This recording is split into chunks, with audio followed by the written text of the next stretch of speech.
Got it. Hi, everybody. I clapped because you clapped. I felt like a monkey. I'm trained. Week 7 recap. We're gonna look forward to week 8. Jason, any trades catch your eye from this last week?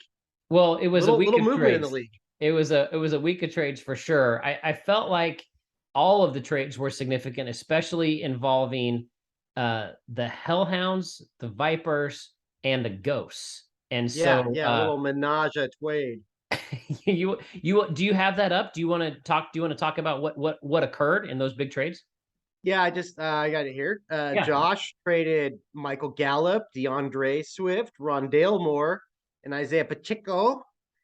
He traded those players to the Hellhounds to get Keenan Allen, old but kind of hurt. Kareem Hunt, lots of skill. Oh, he's backed up. Benjamin. Oh man, James Conner, is he gonna get back? What are we doing? Drake London, he's the rookie. What's he gonna do? And a 2, a 4, and a 5. It's a huge trade. Yeah. Like, I mean, I don't know how many of those players will be keepers for Josh that he received. Yeah, see, I think he's looking to recycle. I don't know, backfill depth. He had the running back depth to spare, so I get it. It makes sense. He's going to have a heck of a draft now. What a draft he can have. Yeah, it's sad he trades Pacheco away the week he becomes the starter. Yeah, but look at so the Ghosts have acquired a 23 second, 4 and 5. Yeah, that's significant. It's really big. Like now the Cobras have acquired a first from the Hellhounds and a first from the Rhinos. Did you know that? Yeah, the Cobras like first round picks. If let that be known. We like them. It's a great trade. I love trades. Let's keep going about another trade that happened this week. Yeah. Well, the big one, of course, was Daniel Jones and Tyler Algier for Ryan Tannehill and Chuba Hubbard. That's the one that's got everybody soiling. Jalen Warren for Tyler Algier. Was that the one? No. I was thinking about the Jace trade with Mendenhall. Was this Kareem Hunt, Tua Tagovailoa, Benjamin, and Chris Olave? Mm-hmm. Alvin Kamara, George Pickens, Romeo Dobbs. Yeah, that's some heavy names. A huge trade. I mean, Pickens was I think the second or third overall pick in the draft. And absolutely. You've got 3 keepers, and you've got an elite. Olave looks elite. That was a huge trade. And I want to know if you know how many teams Tua Tagovailoa has been on in our league. I would love to know that. 5 at least. He's been on mine, yours, Josh, Jay, Hellhounds. So he's been on at least 5. Yeah. Maybe on more. Yeah.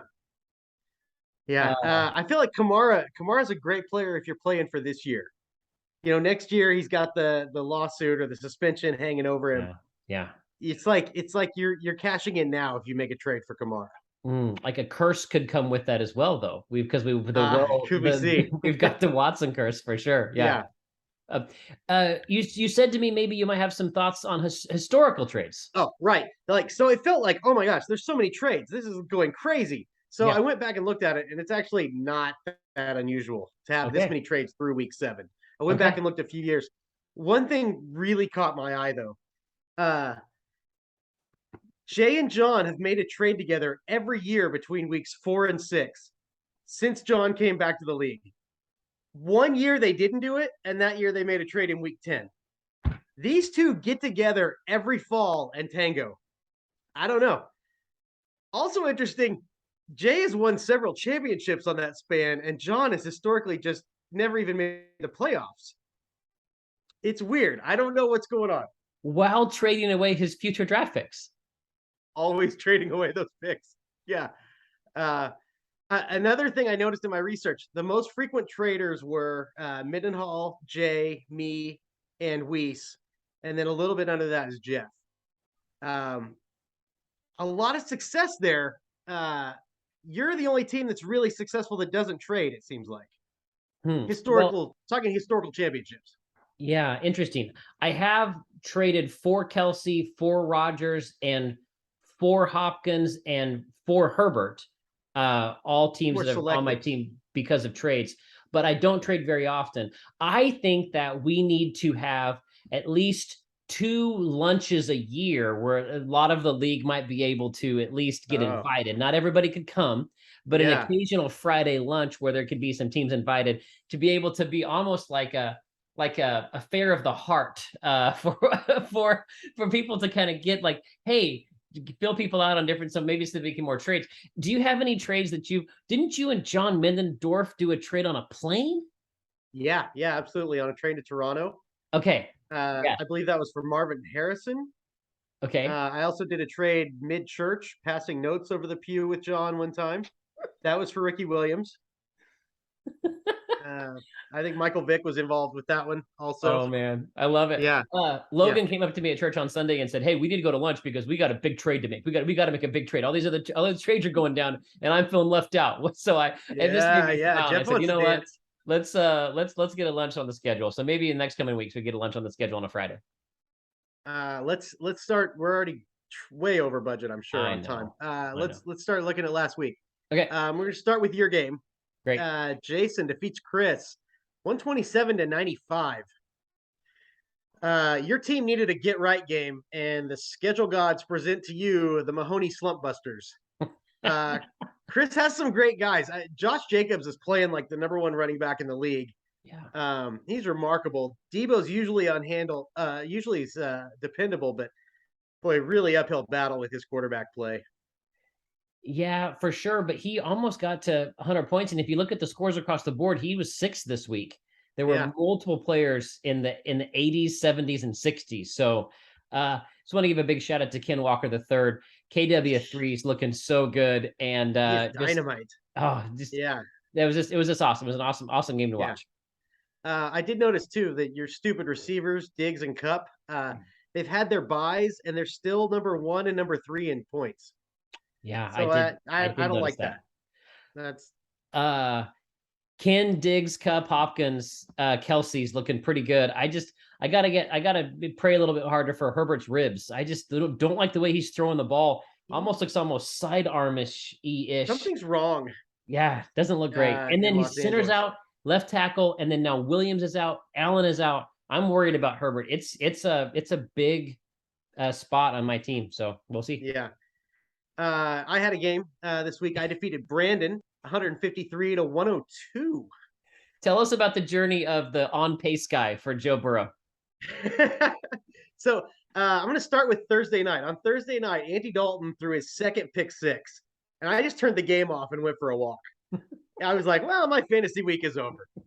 Your opponent gets 2 pick 6s. I forget it. I thought he needed to be around 55 on Thursday if I was going to win, and he was like at 68. Yeah, 68 points, exactly right. I felt like, hey, apple picking season. Let's just, who needs football? Right. But then Sunday happened.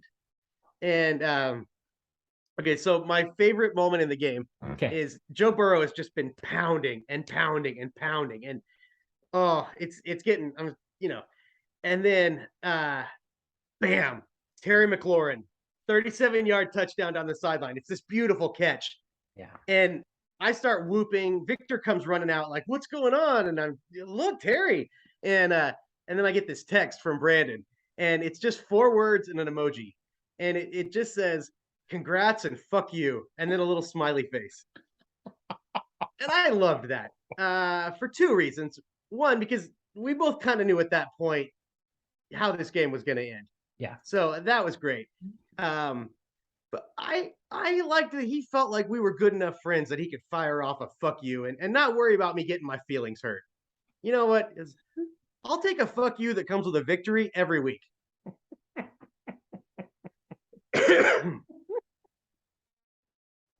Not sure what to say. I know this goes public live, so I'm just gonna keep going. But my cheeks hurt again. I'm laughing really hard, and I'm trying to hold it in. That was impressive. Well done, Brandon. Well done, Brandon. Yeah. I did try to write him a song. Let's go, Brandon. Let's go, Brandon. Oh, no. I tried to write him a song, but I couldn't. I'm not good enough on the guitar to do it. But I thought I'd just sing the first little verse real quick. Fantastic. It's to the tune of, well, my fellow Swifties out there might recognize the tune. Okay. Brandon, I won't make assumptions about why you lost the game this week, but I think it's because of Joe. I was watching on my TV while he passed that ball. Beautiful throw after beautiful throw. You knew you still had Tyreek, bailed out by McCaffrey most times, but not this time, my friend. Sorry, that's all I got. We should move on. Hey, man, you're going to bring the bar for a song every week that you win. Let's keep going. Let's keep it going. Let's go. Okay. Raging Rhinos beat the Hellhounds 113 to 112. To me, this is the most entertaining game of the week. Jeff with a Monday night defense win. That was some tension. Oh, he needed 6 and he got 7.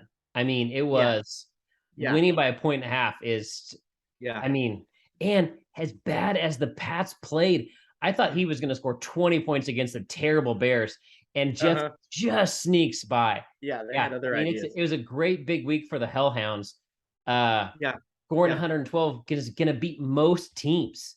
What a bummer for John. It's his best game of the season, and it's just not enough. But this is a really good score. Like his team's got a high ceiling, and just not quite enough this week. No, man, and it's probably not even a nail biter if DK Metcalf doesn't get hurt. Jeff's receivers are really thin. If Metcalf's out, Jeff could be in some trouble there. I have more receivers than I know what to do with, so maybe Jeff should call me for a trade. Yeah. I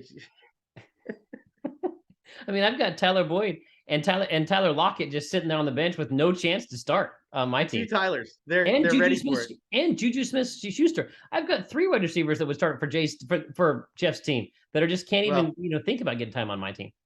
Just Jeff, don't go looking for a 1 if you're watching. Josh defeats Jay 85.5 to 80.5. I'm bummed about Breece Hall. He was looking awesome on Sunday. Breece, he looked good all season, and then it's just bam, he's injured. Story of the week, man. Not that Jay deserved to win with a 12-point quarterback, but and you hate to waste a game like Jamar Chase's 25 points. God, when Chase gets the ball on that left side and starts running, and everyone looks in slow motion and he looks in fast motion, it's so fun to watch. Like Chase is the best, man. He reminds me of early Tyreek, like just so fun to watch. And so was Breece Hall. Breece Hall had that huge 60-yard touchdown run, as did Kenneth Walker on one going right, one going left. Breece looked amazing. I was crushed for Jay. I mean, Jay and I we're not close friends. We don't have lunch together, but I consider him a very close fantasy football friend of mine. And like, I haven't reached out to him, but man, I felt so bad. And his backup is owned by none other than 7-0 Shane Cowherd. Oh my gosh. Arch villain. What do you think about Dak Prescott's debut for Josh out there? Well, he just gave him enough to win. I mean, and I think with the team that Josh has put together, that's what he needs out of his quarterback. He's like the actual Dallas Cowboys. I just need enough to win out of my quarterback. Yeah, the Dallas passing game just seems like it's always stuck in second gear. They can't get loose. I keep thinking CeeDee Lamb's going to have that 60-yard touchdown pass every week, and he never gets it. No, it's just he's the tease. Yeah. Jeremy defeats Chad 83-77. I love this about fantasy football. Just how stupid it is. Like Jeremy gets 83 points and he gets a win. Brandon gets a loss. Mendenhall gets a loss. They have these scores you'd be happy with. Just the chaos is delightful. Because you think that for Chad, like Mark Andrews getting 0.4 points, all he needs to have is half of his average and he wins the game. Yeah, it's that close. Gosh. Now the good news for Chad is Justin Jefferson doesn't have any more bye weeks. That's true. Maybe he can get a few more games out of Raheem Mostert before he gets hurt. I do kind of like James Robinson on the Jets because the Jags didn't seem to know what to do. And we've seen this Jets team is just angry. So I think that could be fun. I think Robinson might fit them. And man, Tom Brady scores 29 points. They score 3 points against Carolina. Another NFL story of the week. And here's the thing.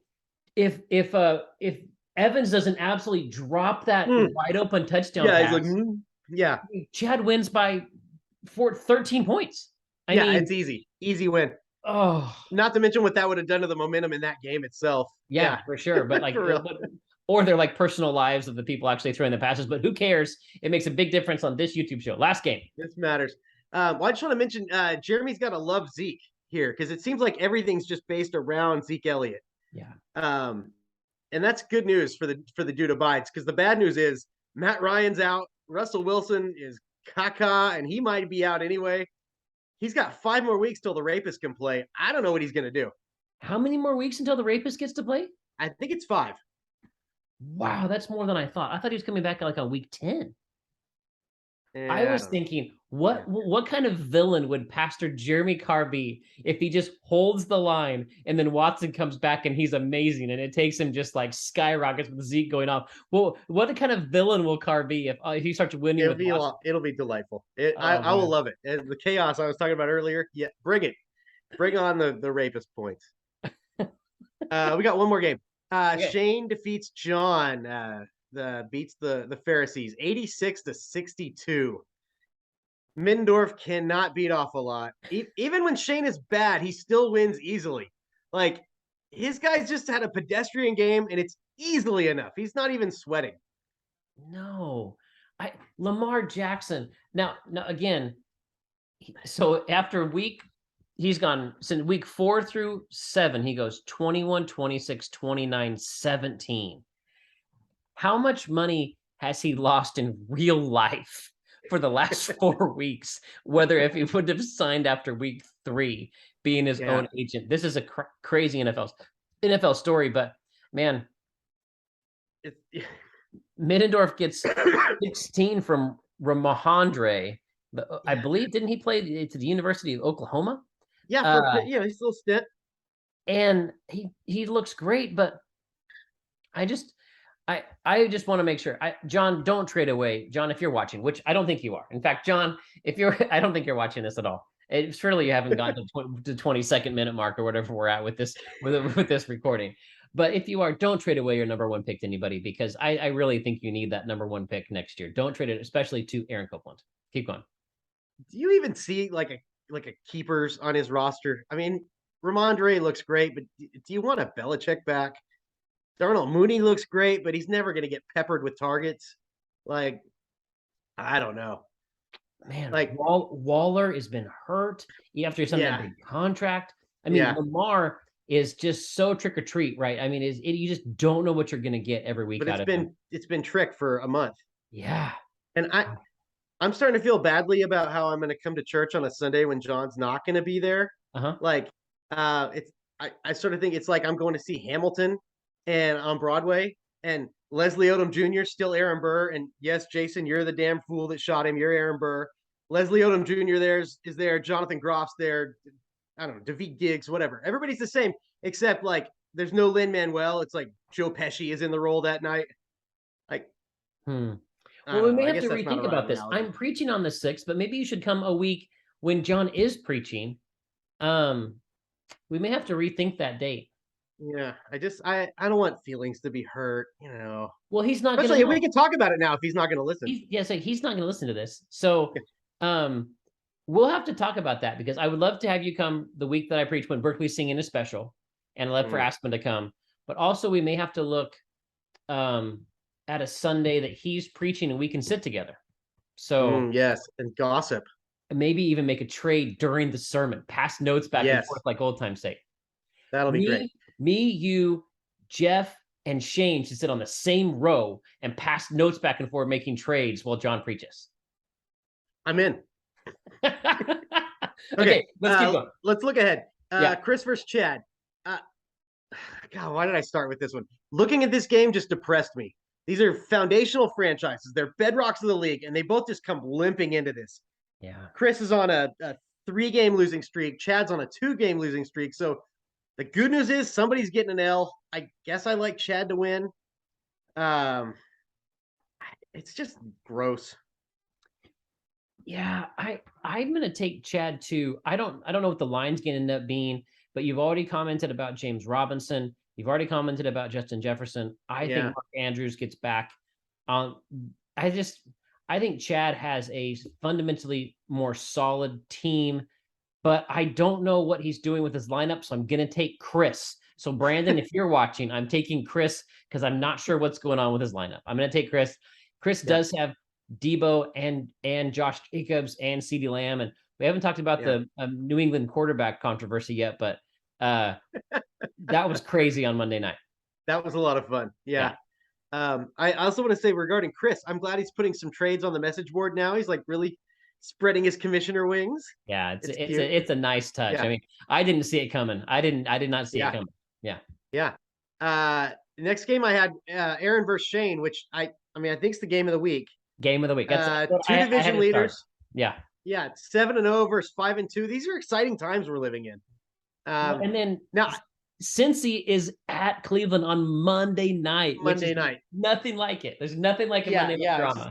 Like all this boiled up to now I gotta say, I think Shane's better than me. I'm starting to believe the Cobras are a good team, but I'm acknowledging Shane is in this tier above me. I think he wins if 7-0. Yeah, I mean, until somebody beats him, you know, who's the boss? You gotta beat the boss. Yeah, so I'd put myself like a 13-point dog. I kind of think that Josh Allen's going to beat Green Bay by 35 points. It'll depend on how many touchdowns Gabe Davis gets. I mean, does Gabe Davis get 4 touchdowns like he did against Kansas City in the divisional playoff round? But that's the key. How cool both quarterbacks Sunday night, Monday night. It's an elite game that we get all night watch. It's just great. It's just great. Yeah. Love it. Game of the week. I got to get lucky with the Gabriel Davis and with the T. Higgins TDs. I need some screen pass TDs to Joe Mixon. Yeah, I got to get lucky a little bit. Higgins is due. I mean, he's been going to Boyd and Chase, but one of these days he's going to have one of those. We're going to take away Chase, and Higgins is going to get 2 touchdowns. So yeah, let's do it this week. Okay. Jeff versus Jeremy. Yeah. Jeff's tied for the second best record in the league, but no Mahomes, no Eckler. Yeah, it's gonna be tough for Jeff. He's real top heavy with those guys. I still think he wins. Maybe Najee carries him. DJ Moore, maybe. Ugly win. I think Jeremy's gonna be okay with Elliott and Kittle, but Lydell does not have a starting quarterback on his team. So how can you choose for him right now? Man, that's a great question. I don't know. I'm taking the dude abides. I think that Jeff has been Mahomes and Eckler. Like, I think that those 2 players have carried him. You said he's top heavy for sure. Yeah. I think somehow the dude abides is going to be setting up to go, to get just in that right spot to ruin the league, to have the meteoric rise of the rapist. My God, it's setting up for him to be the best villain of all time. I can't wait. Cannot wait. It's a good story. Yeah. Josh versus Middendorf. Okay. As I go down the line, just position by position, I like Josh's player better at every spot. I think John's going to need like all his guys to show up and then a couple to go way beyond what we're expecting. Like a surprise 2 TD game from somebody. Otherwise, I mean, unless a Lamar just mighty game, I think Josh wins pretty easily. Now it makes me happy that John's not watching these YouTube videos, because I completely agree. If I had this bad of a team, I wouldn't watch these YouTube videos either. So I'm going to take Josh for a big win. Let's talk about Jay versus Brandon. Okay. Both teams coming off a loss. Jay's 2-5, but with a totally new look, new revamped team. The supermodel makeover. Remains to be seen how it works, but he's got that run of championships. So, who am I to say it's not going to work out? I don't know if the Breece Hall injury just puts the monkey wrench in all his plans. I don't know. Rolking, Jolking, Tolkien, they're leading their division. He's got to make a crazy decision at quarterback every week. Yeah. Do you pick a guy and roll with him, or do you try to get cute and play matchups? What do you do? I don't know. If we had a secondary show, we would just be like, hey, Brandon, give us your 1 minute of how you're going to make a decision on what to do at quarterback. I think I'm choosing Brandon to win because I think that Breece Hall was scoring 25 a week. I mean, he was unstoppable. And so I'm going to choose Brandon, even though Brandon has the terrible quarterback decision. Now, I don't know. I don't know what kind of power we have. I do know Brandon watches this, but Man, I'm in love with Geno Smith and the Seahawks, man. I think they're fun every week. I think they're a great story. They're so fun. Although I did like that how much Kyler locked onto DeAndre Hopkins on Thursday night. It was like, oh, his old lover's back in town. Yeah, here we go. Just kept throwing him the ball. But man, it'll be interesting to see. I can't wait. The drama for me is what quarterback Brandon chooses, and I want to see. Yeah. Do you remember there was one season when I remember going through the transactions like this? You could see lineup changes. There was one week that Brad Moore, I believe it was like 47 times. Like he had made lineup changes like just constantly all week long. And I wish I had the screenshot of it because it was just a legendary moment. That's what I want to see from Brandon. I want to see a transaction log and lineup changes of as many as he can. I'm looking forward to see what Mike Shanahan does with McCaffrey, like with some time to work with him. I want to see like crazy circus plays with Kittle and Debo and McCaffrey running. Like, I mean, all three of those guys are big injury risks, so I don't know how often we'll get to see them together, but man, it's exciting to think about. I think they should just, forego completely the quarterback position and just have a bunch of fun. Yeah, just run. We got one more game left this week. It's your game versus the Hellhounds. Yeah. I think this could be the highest scoring game of the week. Detroit's defense is lousy. Tua could go off. He doesn't have Tua starting last time I looked, but saw that. Yeah, I want to see your two quarterbacks play against each other in the game. That delights me when that happens. That'd be super fun. Yeah, I like things that are fun. Well, it'll be interesting. He's got Travis Etienne in I call it the Sunday school game, like right in the middle of Sunday school. He's got Travis Etienne with James Robinson being traded. I'm super interested in that. And I feel like if I looked at it right, I think we have somebody at every slot. I think we have somebody at every time slot. There each time slot be a game. I think we have a game. So that's exciting. There's a potential for that. Yeah. I'm going to take myself to win, but I'm nervous, and I do think it's going to be high. I think it's going to be a high scoring game. It's going to be a fun one for sure. Now not the game of the week. On Jared Goff. You have the game of the week, but yeah, Goff has not been great, but I mean, I'm super glad that I think he's okay going up against Miami. I wish he was going up against himself or Seattle, but I'll take Miami. Right. I think it's everything. I think that's it. Probably say goodbye to the show. See if we kept this under 30 minutes. Can't wait for next week. And worst of luck this week in your rivalry game with Shane. Good night, friends. See you, buddy.